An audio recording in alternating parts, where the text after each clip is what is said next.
Nang bumagsak ang dilim sa Alaska, hindi alam ng ilang kaluluwa na may parating na bagyong naglalakad. Isang lalaking dala ang mabigat na galit, hindi lamang laban sa kanyang nakaraan, kundi laban sa mga taong tila nakaligtas sa hustisya. Siya si Jason Vukovich, ang tinaguriang Alaskan Avenger. At ang kanyang misyon, tugisin ang mga makasalanan na nasa listahan ng sex offenders, parusahan ng mga manyakis, ang mga umiiwas sa tunay na hustisya, at ipadama sa kanila ang takot na matagal na niyang dinadala. Si Jason ay nakaranas ng matinding sakit at trauma noong siya'y bata pa. Nakatikim ng karahasan mula sa mga taong inaasahan sana niyang magtatanggol sa kanya. Lumaki siyang may dalang galit at sugat sa kanyang puso, mga sugat na tumindi at nagdulot sa kanya ng isang masidhing layunin. Tapusin ang mga mapagsamantala, mga nangaabuso, ang mga halimaw na madalas ay hindi nadadala ng batas. Isang gabi, kinuha niya ang kanyang maso, isang malamig at mabigat na sandata na parang sumasalamin sa kanyang mga sugat at galit. Ibinuhos niya ang lahat ng puot, lahat ng takot sa mga taong sa tingin niya'y nararapat lamang parusahan. Noong 2016, nagsimula ang kontrobersyal na kwesto ni Jason Vukovich, ang tinaguriang Alaskan Avenger. Nilakbay niya ang dilim ng gabi, tanga ng masidhing layunin na tugisin ng mga kriminal na naroroon sa pambansang talaan ng mga sex offenders. Isa-isa niyang sinundan ng mga pangalang naroon. Mga taong sa kanyang paniniwala ay nararapat parusahan sa sariling pamamaraan. Sa likod ng bawat hampas ng kanyang maso, bumabalik sa kanya ang alaala ng kanyang mapait na nakaraan, lalo na ang pang-aabusong naranasan mula sa kanyang amang nag-ampon sa kanya. Para kay Jason, ang pag-aaklas laban sa mga halimaw ng lipunan ay tila pagbibigay ng hustisya, hindi lamang sa sarili, kung hindi sa iba pang biktimang tahimik na nagdurusa. Isinilang si Jason Vukovich noong Hunyo 25, 1975 sa Anchorage, Alaska. Lumaki siyang kasama ang kanyang inang walang asawa. Ngunit nang magkaroon nito ng bagong asawa, si Larry Lee Fulton, umasa siyang magkakaroon siya ng tunay na pamilya. Ngunit ang haligi ng tahanang inaasahan sana niyang magiging tagapagtanggol niya ay naging mismong halimaw ng kanyang pagkabata. Sa kanyang liham sa Anchorage Daily News, sinalaysay ni Jason ang kanyang karanasan. Parehong debotong Kristiyano ang aking mga magulang. Lagi nila kaming ginadala sa simbahan, 2 o 3 beses bawat linggo. Ngunit sa kabila ng makadiyos na anyo ng kanilang pamilya, dahan-dahang bumabalot ang isang napakadilim na sekreto sa kanilang tahanan. Isipin niyo ang gulat at takot ko nang magsimula ang lalaking ito na nag-ampon sa akin, na gamitin ng gabi at mga kunwaring panalangin para ako'y abusuhin. Anya. Bukod sa pang-aabusong sexual, sinamahan din ni Fulton ng pisikal na pananakit ng kanyang anak. Binugbog niya si Jason gamit ang piraso ng kahoy at hinahampas ng sinturon, mga sugat na hindi lamang sa katawan nagbarka, kundi sa kanyang kaluluwa. Nang magtagal, sa paglilitis ni Jason, tumistigo ang kanyang kapatid na si Joel sa hirap na kanilang dinanas bilang mga bata. Nakayakap kami sa dingding ng bunk bed. Kwento ni Joel, ako ang nauunang masaktan para lang tantanan si Jason. Noong 1989, si Fulton ay kinasuhan ng second degree abuse of a minor. Ngunit sa kabila ng mabibigat na testimonya, hindi siya kailanman nabilanggo. Walang sino man ang bumisita sa kanilang tahanan para kamustahin ang kalagayan ng pamilya. Para kay Jason, walang hustisya sa batas noon at tila walang nagmalasakit sa kanilang tahimik na kalbaryo. Nagpatuloy ang mapait na pang-aabuso kay Jason Vukovich hanggang sa siya ay maging 16 years old. At sa wakas, nagsimula silang magtangkang lumayas. Siya at ang kanyang kapatid ay tumakas mula sa mapanakit nilang tahanan. Bitbit ang takot, galit, at hangaring makawala sa kanilang madilim na nakaraan. Tumungo siya sa Washington, isang menor de edad na walang pagkakakilanlan, walang pera at walang masisilungan. Sa hirap ng kalagayan, napilitan siyang magnakaw para mabuhay at unti-unting nadagdag sa talaan ng mga lokal na pulisya ang kanyang pangalan. Habang pinapasok ang mundo ng krimen, mas lalo niyang naramdaman ang matinding galit sa sarili na parang ang bawat pagkakamali niya ay nagpapatibay sa nakatanim sa kanyang isipan na wala siyang halaga, na isa lamang siyang itinapon sa kanyang mga sariling salita, tahimik kong pinaniniwalaan na wala akong halaga, na para akong itinapon, Ang mga pundasyong nabuo sa kabataan ko, kailanman ay hindi nawala. Ang mga sugat na iyon mula sa kabataan ay patuloy na humihila pababa sa kanya at sa bawat krimeng kanyang nagagawa, tila lalo lamang nitong pinapatibay ang pader ng galit at kawalan ng halaga na matagal nang itanayo sa kanyang pagkatao.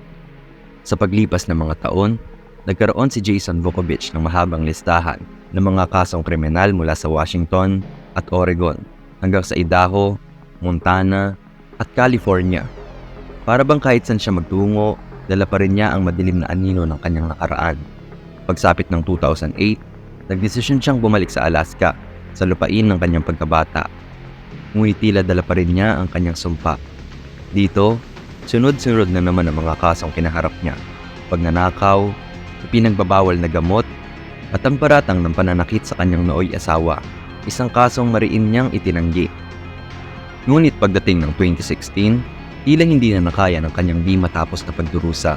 Ang matagal na hindi natutulungang trauma ng kabataan ni Jason ay sumabog na tila isang bulkan. Walang direksyon, ngunit puno ng galit. Nagbukas siya ng talaan ng mga sex offenders sa Alaska. Isang talaan ng mga pangalang tila nagtago sa likod ng batas. Habang binabasa niya ang bawat pangalan, bawat krimen, bumalot sa kanyang isipan ang isang kakaibang init. Isang pagtutuwid sa hustisya, ayon sa sarili niyang paraan. Sinabi niya sa sarili, kung ang mga halimaw na ito ay patuloy na nakakatakas sa batas, ako na mismo ang magbibigay ng hustisya.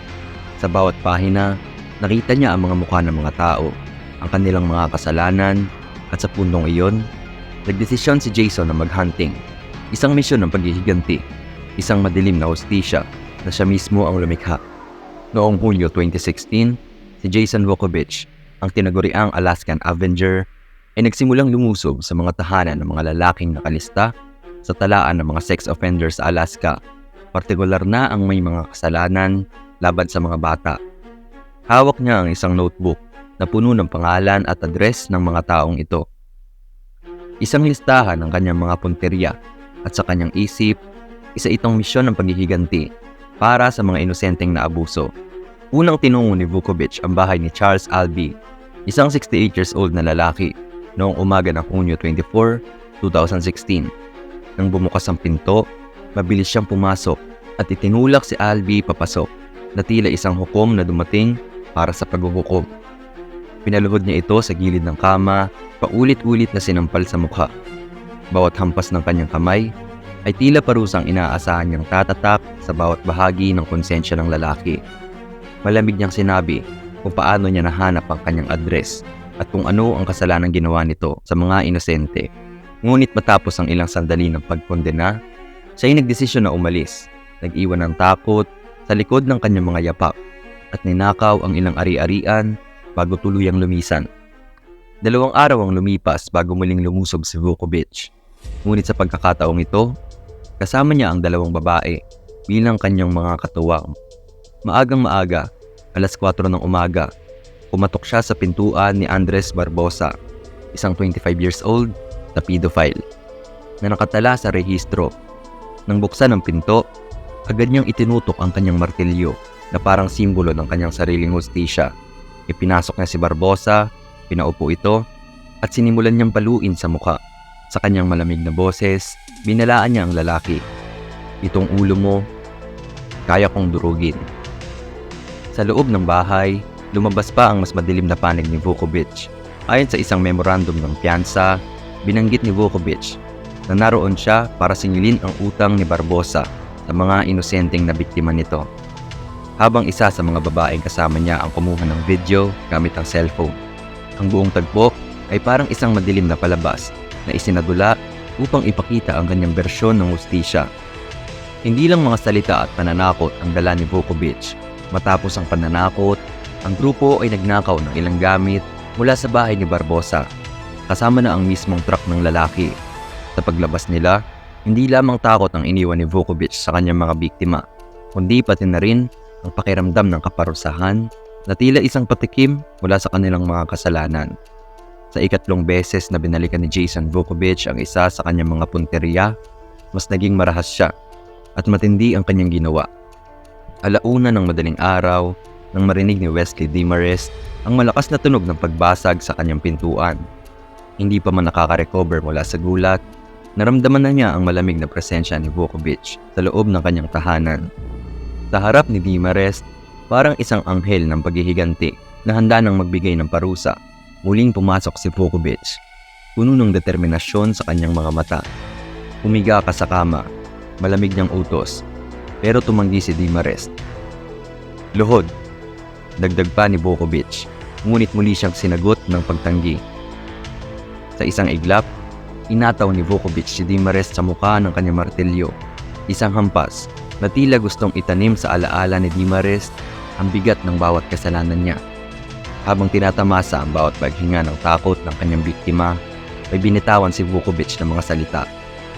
Isa akong anghel ng paghihiganti. Nandito ako para ibalik ang hustisya sa mga taong sinaktan mo. Matapos ang brutal na pag-atake, kinuha ni Vukovic ang ilang mahahalagang gamit.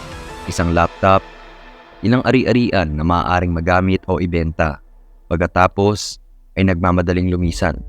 Iniwan si Dimarest sa kalunos-lunos na kalagayan, nakahandusay at puno ng sariling dugo. Sa kabila ng lahat, hindi nagtagal bago natunto ng mga otoridad si Vukovic. Matapos ang tawag ni Dimarest sa mga pulis, natagpuan nila si Vukovic sa kanyang Honda Civic, kasama ang martilyo, mga ninakaw na gamit at ng kanyang notebook.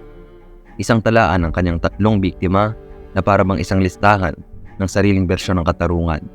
Naaresto si Jason Vukovic sa mismong lugar ng insidente, kinasuhan ng 18 bilang ng assault, robbery, burglary at theft. Hindi niya maamin ng mga paratang, ngunit sa bandang huli ay nakipagkasundo rin siya sa prosekusyon. Tinanggap niya ang plea deal na may kasamang pag-amin sa first-degree attempted assault at isang consolidated count ng first-degree robbery. Sa ilalim ng kasunduan, tinanggal ang mahigit 12 dagdag na kaso laban sa kanya. Noong 2018, inatulan si Vukovic ng 28 taon sa kulungan. May 5 taon na suspendido at karagdagang 5 taon na probation. Sa isang liham na pinadala niya sa Anchorage Daily News noong 2017, ipiniliwanag ni Vukovic ang kanyang mga motibo, ang madilim na dahilan sa likod ng kanyang brutal na paghihiganti at ang pagsisisi na dala nito. Sa linyang kanyang isinulat, naroon ang bigat ng isang taong nasadlak sa anino ng nakaraan, naghahanap ng hustisya sa paraang matagal na niyang pinaniniwalaan na siya lamang ang makakapagbigay. Ngunit sa huli, ang kanyang paghihiganti ay naging isang bilanggong kumakain ng kanyang kalayaan at konsensya. Ipinabalik ko ang alaala ng aking kabataan. Inuha ko sa aking mga kamay ang hustisya. Sinaktan ang 3 pedopelya, sulat ni Jason Vukovic. Kung nawala na rin ang iyong kabataan tulad ko dahil sa isang mapansamantalang tao, wag na wag mong isakripisyo ang iyong kasalukuyan at hinaharap sa pamamagitan ng karahasan. Tinangka ni Vukovic na apelahin ang kanyang sentensya. Idinahilan na dapat isaalang-alang ang kanyang PTSD bilang isang nagpapagaan na salik. Ngunit nabigo ang kanyang pag-apela noong Oktubre 2020. Sa kabila ng paghanga ng ilan sa mga Alaskano, malinaw ang pahayag ng hukom. Hindi tatanggapin ng ating lipunan ang vigilantismo. Isa sa kanyang mga biktima, si Wesley Dimarest, ay nagpahayag ng kanyang pagkaluwag na si Vukovic ay nakakulong. Aniya, mas gusto niyang hindi lumaya si Vukovic habang siya ay nabubuhay pa. Sa isang artikulong sumasalaysay ng reaksyon ni Dimarest, may mapait na pangungusap na nakasulat. Sa kasalukuyan, edad 70 na si Dimarest. Nahihirapan siyang magsalita ng malinaw at tuluyang nawala ang kanyang trabaho dahil sa matinding pinsala sa utak na dulot ng pag-atake ni Vukovic. Halos binasak niya ang buhay ko. Ang sabi niya, puno ng lungkot, kaya siguro nakuha na niya ang gusto niya. Isang kwento ng paghihiganti, pagdurusa, at kalanos-lunos ng mga buhay na nasira sa pagnanais ng hustisyang itinakda sa sariling kamay. Si Emer Tilton, ang abogado ni Vukovic, ay sumasalamin sa saloobin ng libu-libong tao na sumusuporta sa kanyang kliyente. Sa iba't ibang petisyon online, umaapela sila para sa kalayaan ni Vukovic. Naniniwalang hindi matitigil ang siklo ng karahasan at trauma sa pamamagitan ng pagpapanatili ng mga biktima na naging kriminal sa kulungan. Para kay Vukovic, ang kasalukuyang kalbaryo ay tila isa ng nakatakdang parusa sa buong buhay niya. Sa kanyang mga sulat, hinimok niya ang mga biktima ng pang-aabusong sexual sa kabataan na hanapin ang kapayapaan sa kalooban. hindi sa karahasan. Matagal nang nagsimula ang aking habang buhay na sentensya. Ipinataw sa akin ng isang mangmang, mapanlait at walang silbing amain. Kanyang isinulat, ngayon, maaaring mawala sa akin ang natitirang bahagi ng aking buhay dahil sa isang desisyong maghiganti sa mga tulad niya. Sa lahat ng nakaranas ng katulad ng sa akin, mahalin ninyo ang inyong sarili at ang mga tao sa paligid nyo. Ito lamang ang tunay na daan pasulong. Sa pagtatapos ng kanyang kwento, naroon ang isang babala na sa bawat hakbang patungo sa paghihiganti, baka lalo tayong mahulog sa pagkawasak ng sarili.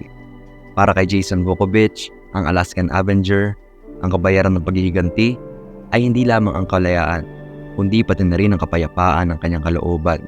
Isang bagay na hindi mababawi ng anumang pagtatangkang maghiganti.